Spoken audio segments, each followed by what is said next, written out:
Oui, alors la citoyenneté, c'est celle de se sentir citoyen de Nouvelle-Calédonie. Je pense relève moins de la culture et des traditions, j'allais dire, séparées par les cultures, etc., qu'une espèce de sentiment intrinsèque d'appartenir à cette terre, de ne pas vouloir la laisser s'abandonner vers le bas, mais plutôt de la tirer vers le haut.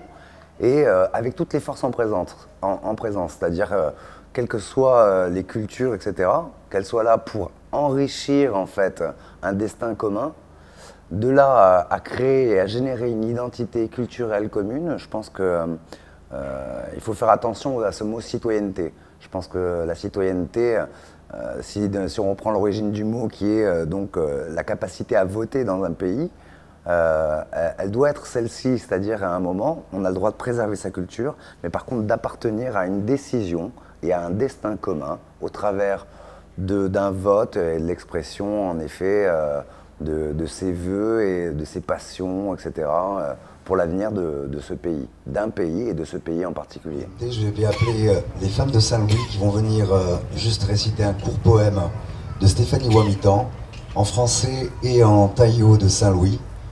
Vous pouvez les accueillir s'il vous plaît et les encourager par vos applaudissements s'il vous plaît. Voilà comment un travail commun commence.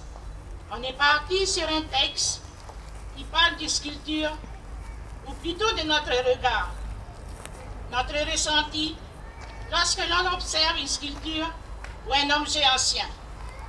Le taillot. C'est du patois de Saint-Louis, ébauche de travail avec un artiste, un sculpteur, M. Fabrice Bailey.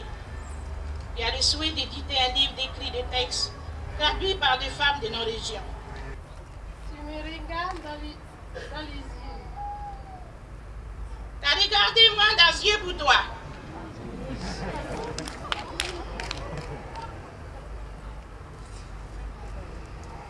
Tu essaies de communiquer.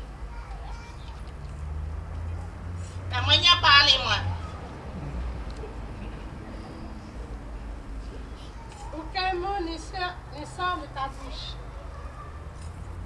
Il n'y a même pas un mot qui est sorti de bouche pour toi. C'est sûr que le plan légal, c'est déjà participer à la vie du pays, c'est à travers les votes, à travers le choix, les votes dans les élections, le choix de ses dirigeants, les dirigeants du pays. Et puis après, à côté de ça, il y a aussi tout ce qui est social, c'est-à-dire la sécurité, voilà. Et puis, il y a une partie qui me paraît moi, encore très importante, c'est la participation du citoyen, tout en sachant que tous les citoyens ont bien sûr des droits, mais aussi des devoirs. Et que ces devoirs, ma foi, ils s'étendent à la famille, mais ils s'étendent aussi à l'ensemble de la population, d'un quartier, d'une ville et ensuite d'un pays. Donc il y a quand même une idée d'appartenance là aussi. On est de cet endroit. Donc on est du pays, on est de... Voilà, donc pour moi, la citoyenneté c'est ça, c'est quelque chose qui se partage avec d'autres. Donc c'est aussi une raison pour laquelle je suis avec les personnes qui ont décidé de faire cette fête de la citoyenneté. Être citoyen, ce n'est pas être seul, c'est partager avec les autres. Voilà. Monsieur le sénateur, mais surtout vous qui représentez les autorités coutumières, nous voudrions, avant de poursuivre, au nom du gouvernement, mais aussi au nom du comité citoyenneté, avec les communautés qui sont présentes ici, présenter avec beaucoup d'humilité le geste de chez nous, qui s'adresse à vous, aux autorités coutumières, et puis à tout ce que vous représentez. Voilà le geste. Merci.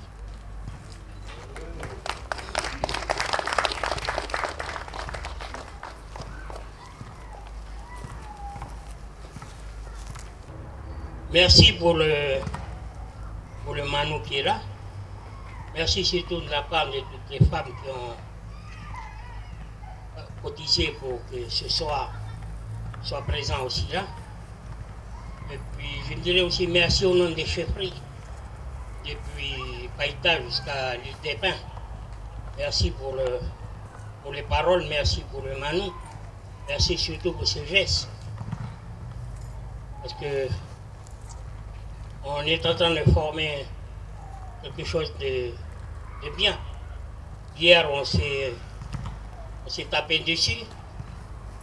Aujourd'hui, on est en train de faire un travail. On se croise, on a le sourire, on se dit bonjour. C'est le travail qu'il faut continuer. Demain, il y a d'autres choses qui vont être présentes dans notre pays. Et avec vous, tous nos leaders qui sont soit du côté indépendantiste ou bien de l'autre côté, de votre côté, de la droite, on puisse ensemble dire des mots par rapport à nos enfants qui arrivent derrière. Et puis que demain, on peut continuer ensemble le travail. Mais avant de prendre le Manou, au nom de toutes les chefferies que je viens de les citer, là, un petit bout de Manou là, pour dire merci. Et bien d'après ce que j'entends autour de moi, plutôt que ma propre pensée, pour eux, enfin pour beaucoup de gens, la citoyenneté, ce serait appartenir et devenir en quelque sorte calédonien. Même ceux qui ne sont pas nés là. Et je trouve que pour ces gens-là, c'est quelque chose de très important. Je vois, en ce qui me concerne, par exemple, j'ai eu la chance de vivre en Bretagne. Et c'est vrai que parfois, lorsqu'on me parle de la France, j'ai une image assez réductrice parce que j'adore la Bretagne. Donc, pour moi, la France, c'est la Bretagne. Et même si j'ai adoré cette Bretagne, jamais je n'ai revendiqué le fait d'être bretonne ou de vouloir être bretonne.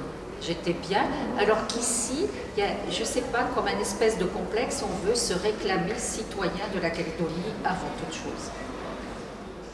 Ah, moi, j'aime bien, c'est plus que j'aime bien, je pense qu'il y a des évidences comme le respect, mais c'est des notions qui sont universelles, le respect.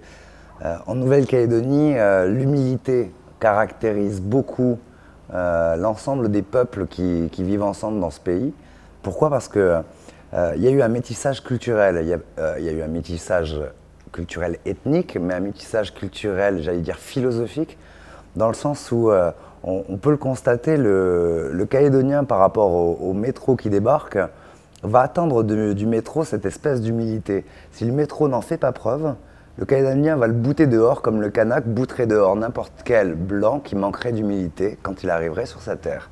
Donc il y a un vrai métissage culturel, idéologique, et je pense que c'est là où on peut trouver la clé de l'identité calédonienne, c'est dans le respect et dans l'humilité.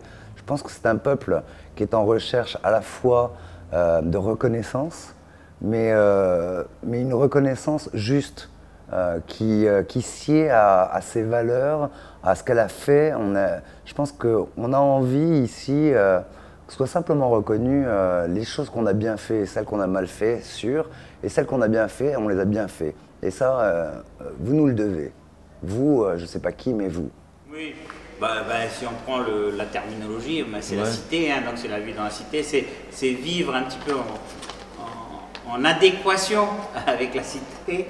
Le citoyen, on le dit toujours, hein, c'est le comportement citoyen, c'est-à-dire que on essaie de vivre, pas en fonction des autres, mais enfin faire en sorte que la vie se passe bien. C'est bien ça, la terminologie de la citoyenneté, c'est la vie dans la cité. Alors ici en Calédonie, j'ai l'impression qu'il a un sens un peu différent.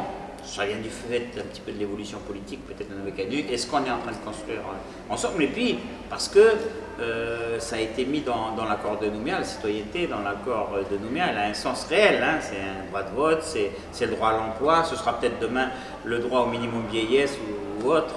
Donc c'est quelque chose de juridiquement bien défini.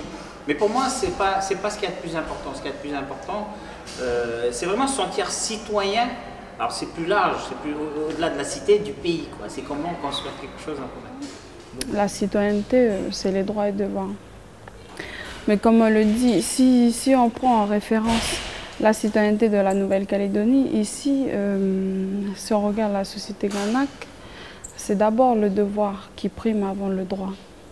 Et peut-être qu'il faut renverser en fait comment on traduit la citoyenneté et le dire qu'on n'est pas obligé de partir tout de suite sur des c'est cette définition qui est assez universelle, mais peut-être partir de l'aspect spécifique où on dit, on met le devoir en avant. Je dois à la société, je dois à mon pays, j'ai un devoir. Et j'ai un devoir. Et voilà. Sur le devoir en avant. Voilà, le devoir. Et si j'ai un devoir, je peux apporter des droits. Il faut qu'en conséquence, on ait des droits. Mais passer le devoir avant les droits. Et peut-être que là, on va mieux faire avancer tout ce qui est lié aux contrats sociaux tels que la solidarité, etc.